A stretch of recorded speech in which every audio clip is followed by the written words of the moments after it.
Good morning, boys and girls.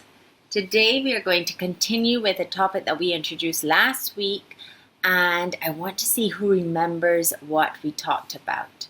But before we get there, I'm going to sing a song and see if you can figure out what we're learning about today.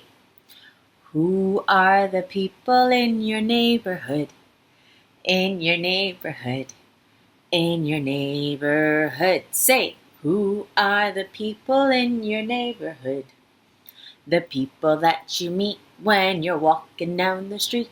They're the people that you meet each day. What are we learning about today? Very good. Somebody that's in our neighborhood. Somebody that we see a lot about on the roads and different places, especially now because we're going through something called a pandemic. Very good. We're learning about the police officer. Great job. Now, last time we learned about what the police officer does. So we said that the police officer makes sure that we follow the rules. Sometimes we don't like it because we get in trouble, but they're there to make sure that we follow the rules of the country. Okay, so they protect us from ourselves if we don't follow the rules. Then they also protect us from bad guys. So if there's somebody that's doing something wrong, the police will come and take them away and make sure that they don't do whatever they were doing wrong. Great job. We also said that police officers also help us if ever there's an emergency and for instance, we've gotten separated from our parents. So that's the reason why police officers are so important. They have so many jobs to make sure they do, and we need to make sure that we do our part in following the rules, in helping them if they need help, and going to them if we need help, right? Good job. All right, so last lesson I told you we're going to be learning about the modes of transportation. Now that's a big word. That basically means how the police move around the country besides on their legs. So what do you think what they would use if they were coming to an accident on the road? Say there was a car accident and the police needed to come, and we called them and they came.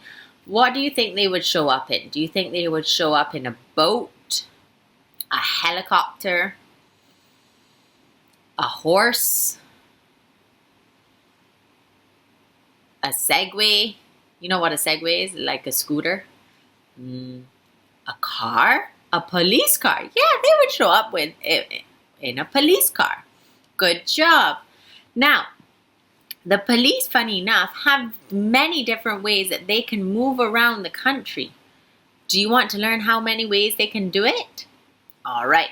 So we just mentioned the police car. Now that's the most common way that we see the police officers moving around, because that's the quickest, most comfortable way for them to move. They can have more people in the car. So they can have a driver, they can have a passenger, and if they need to make an arrest, take a bad guy away, they can put the bad guy in the back seat.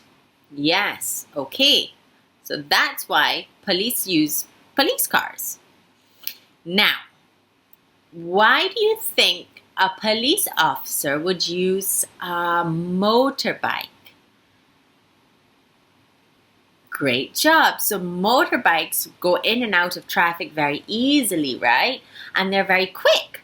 So if there's an emergency and there's a lot of traffic things going on the road and the police can't get to the accident, the scene, they might use their motorbikes to get in between the different cars to get to where they need to go. But tell me something. If the police officer needs to make an arrest is when they take the bad guy, remember, would they still use the motorbike? Where would they put the bad guy? Would they put it on the back behind them on the motorbike? No, he would jump off and run away. So what do you think they would need to call? Who would they need to call to get them to take the bad guy away? Great job. A police officer that drives a car. Wonderful. Fantastic. So, we've done the police officer car. We've done the motorbike. There's one more way that we're going to go through before we finish this lesson.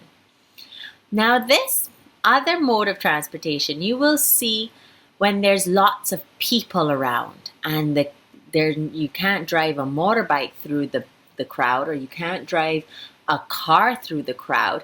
You would need to use something that will allow the police to maneuver and go through the crowd without causing a lot of confusion. The police officers might use something like a horse. Have you ever seen a police officer on a horse? You have? Where did you see them? At the garrison, yes. Now the garrison is a big piece of land where the horse racing happens. Now, horses go and run races around the garrison to see who can come first. They love it.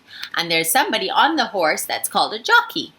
Now, a lot of people go and watch these races, the horse races, at the garrison. And when there's so many people at the garrison, the police officers need to go into the crowds, but they can't drive in because they might hit somebody with their car or hit somebody with their motorbike. So they can go on a horse where they don't need to knock anybody down. They can just very calmly walk through the crowds on their horse, and they're comfortable and nobody's scared. Isn't that a good idea?